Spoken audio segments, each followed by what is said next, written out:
Bonjour à toutes et bienvenue sur la chaîne J'alimente ma santé. Votre chaîne santé, nutrition, bien-être et minceur.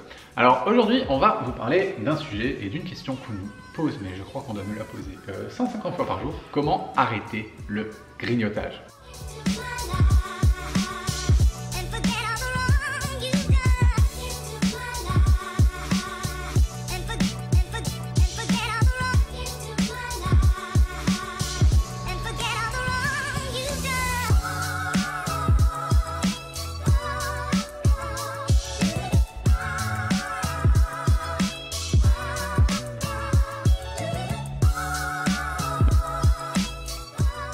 Alors, on a identifié, nous, 5 points, c'est ça ? Ouais. Tu as mis 5 points pour justement vous aider à arrêter et à comprendre surtout pourquoi vous grignotez.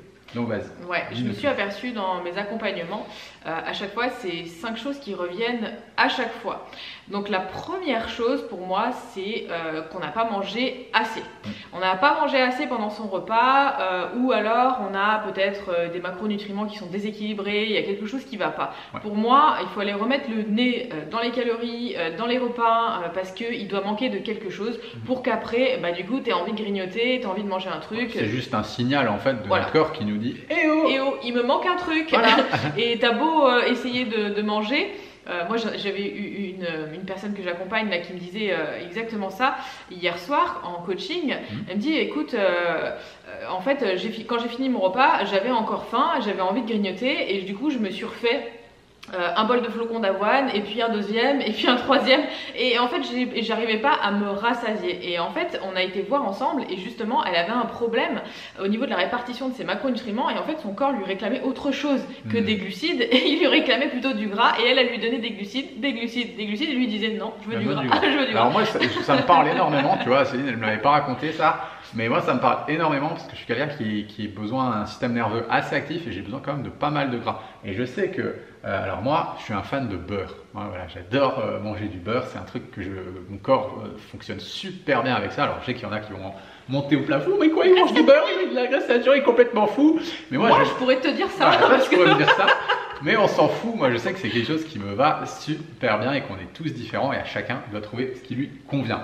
Donc bref, moi je sais que si je mange pas mon quota de beurre ou si je mange la moitié ou juste un quart de mon quota de beurre et que je ne le remplace par rien du tout, qu'est-ce qui se passe? Tu manges du beurre de cacahuète. Ouais, je vais avoir envie de beurre de cacahuète. Je vais aller du jaune d'œuf. Ouais, carrément. Ouais. Je me rappelle une fois, j'avais pas mangé suffisamment de graisse et je suis allé faire les courses.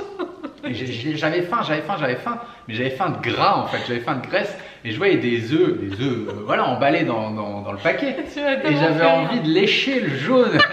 J'avais envie d'ouvrir le paquet et de lécher le jaune parce que mon cœur était en manque en fait. Et je sentais à quel point il était en manque. Donc ça, c'est vraiment super important d'identifier vraiment bien qu'est-ce qui peut manquer dans votre assiette. Ensuite, deuxième point. Alors, le deuxième point que j'ai pu identifier, c'est les personnes qui vont se mettre à un nouveau régime. Ça y est, elles ont trouvé le nouveau régime à la mode, etc. Elles se disent, tiens, je vais commencer ce régime et je commence demain. Et il y a une espèce de truc qui se crée dans la tête. Je crois qu'il y a un bug à ce moment-là. Je vais manquer. Le corps, il va se dire, oh là là, je vais manquer. Vite, compensation, vite.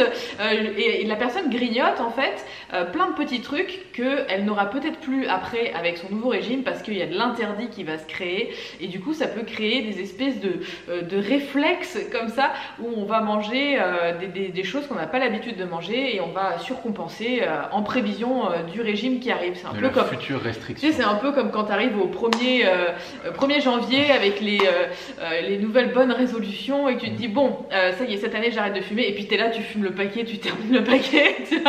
C'est un peu de la même manière que souvent j'ai vu ces réflexes qui arrivaient. Alors troisième point, c'est quelque chose avec lequel on est assez en accord, nous, c'est la sphère des index glycémiques. Donc est-ce que tu peux nous en dire plus par rapport à ça ?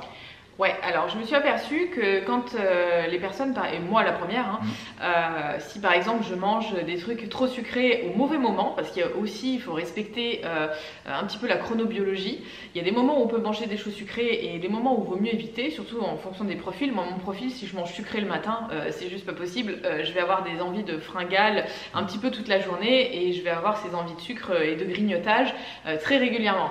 Donc il faut faire très attention avec l'index glycémique si on a une insuline qui est déjà un petit peu perturbée, qu'on a mangé beaucoup de sucre dans son enfance et que du coup, on est un peu borderline avec ça. Il vaut mieux éviter de titiller son insuline et du coup rester avec des index glycémiques bas, surtout en début de journée. Et puis peut-être à la limite, on les tolère un petit peu mieux en fin de journée. Mais je me suis aperçue que si on commence avec des choses sucrées, on va avoir un pic de glycémie qui va monter d'un coup et on va avoir la rechute derrière et on va avoir cette envie. En fait, le grignotage, il vient plus par le côté le corps est en manque, un petit peu comme la drogue.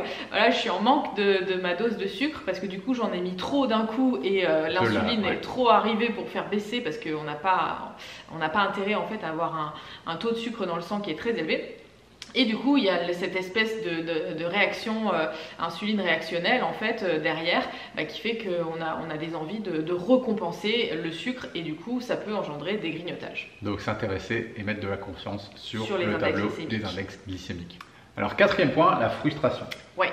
Alors, souvent, s'il n'y a pas de côté plaisir dans l'alimentation, la frustration va engendrer derrière une compensation et on va avoir envie de grignoter des petites choses pour se faire plaisir parce que du coup, le repas n'a pas du tout été un plaisir. On a mangé parce qu'on se dit, j'ai mangé en gros mon brocoli cuit vapeur avec mon riz blanc et ma dinde parce qu'on a dit que c'était bien pour le régime et du coup, le côté plaisir, il n'y est pas du tout.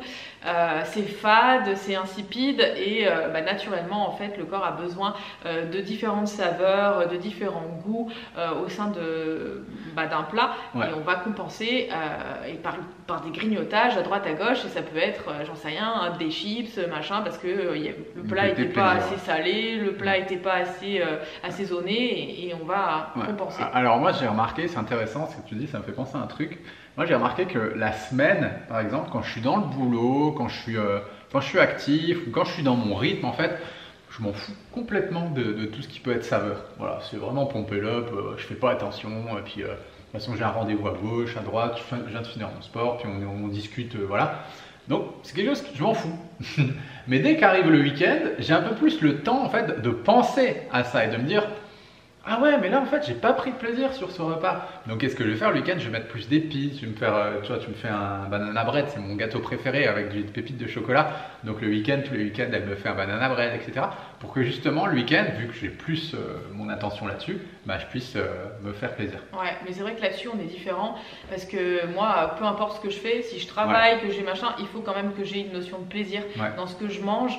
Il faut que j'ai différentes saveurs, différentes couleurs. Je sais que toi, tu peux manger ton assiette toute blanche, ça ne te posera pas de problème. Mais moi, j'ai besoin de couleurs, j'ai besoin de choses qui aiguisent en fait mes 5 sens. Et voilà. Et donc, si vous mangez des choses complètement insipides, c'est sûr qu'après, derrière, vous allez avoir cette envie de compensation.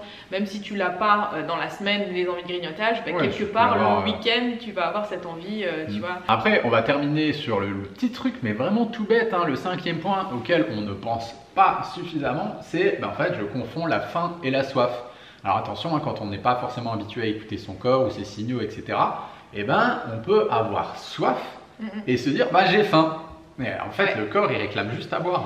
C'est ça. La sensation, en fait, est très proche. La sensation de soif est très proche de la sensation de faim et au début quand on n'a pas forcément l'habitude d'écouter son corps, on va se dire j'ai faim alors qu'on a soif, du coup on va manger et on va pas forcément étancher la soif à moins qu'on mange un fruit par exemple qui amène de l'eau aussi et du coup ça va mieux, on risque peut-être de rentrer dans un truc où le corps il trouve pas ce qu'il a besoin. Et on continue d'avoir faim alors qu'en fait tout simplement on a soif et les personnes que j'accompagne je leur ai fait faire l'exercice plusieurs fois, je leur ai dit ok t'as mangé tout ce qu'il faut, t'as tes macronutriments, t'as tes calories etc, donc c'est pas normal que t'aies cette envie. On a regardé si les index glycémiques étaient suffisamment bas, si elle avait du plaisir dans son alimentation, si elle mangeait suffisamment, si tous les facteurs tout est au vert, c'est qu'il y a un truc qui va pas et je lui dis peut-être que t'as soif, est-ce que tu bois suffisamment? Oui en effet c'est vrai que je bois pas beaucoup. Je dis écoute, le moment où tu ressens cette espèce de faim, essaye de boire et de voir si c'était ça. Et en effet, j'ai beaucoup de personnes qui me disent oui, tu as raison, en fait, c'est juste que j'avais soif et j'avais pas pris conscience en fait que c'était ça les signaux de mon corps. Ok, donc là en fait on a balayé ces 5 points qui sont 5 points relativement rationnels. Ok, là on est dans le terre à terre, etc. On parle vraiment de grignotage, c'est juste du grignotage. Et après, on peut rentrer dans une sphère qui est un level au-dessus. Attention, gros paquet, on va parler de troubles du comportement alimentaire. Et c'est pas du tout la même chose en fait. Ok, c'est vraiment pas la même chose. Donc on va parler de compulsion, d'envie vraiment de plaisir, de compensation émotionnelle. Et en fait, tout ça, nous on adore parler de tout ça, ça nous fascine. On va en parler dans une conférence qu'on va donner dans les prochains jours. On en parle beaucoup dans nos accompagnements. Et là, on a vraiment pris le temps de faire une conférence en ligne où Céline, elle va énormément parler de son parcours. Elle va expliquer aussi comment ses émotions, comment les troubles du comportement alimentaire, qu'est-ce qu'elle a vécu, comment elle s'en est sortie aussi. On va vous expliquer tout ça dans la conférence qu'on donne dans les prochains jours. Si vous voulez vous inscrire, c'est hyper simple. Vous vous inscrivez, c'est juste dans le descriptif de la vidéo. Et nous, on se fera une joie de vous y retrouver. En attendant, on vous envoie plein d'autres positifs et on vous dit à la prochaine. Ciao, ciao.